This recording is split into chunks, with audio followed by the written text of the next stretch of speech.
Tithing is another way of obeying God. Helping the poor, the needy, is another way of obeying God.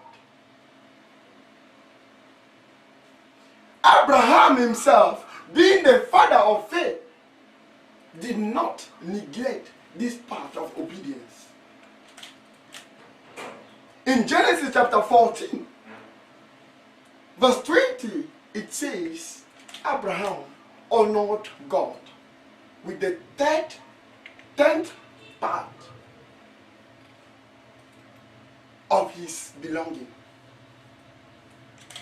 He honored God with his tithes.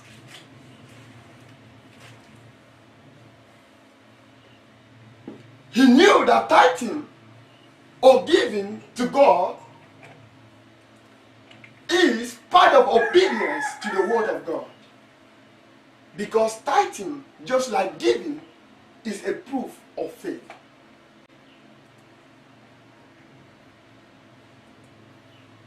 He was not commanded to tithe. He was not commanded to give. But yet, he gave. This is because there was this awareness in him. This knowledge, this knowing in him. He knew that giving is receiving.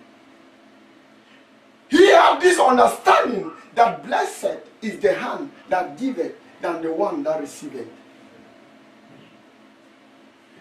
He knew, just like a farmer, that giving is sowing.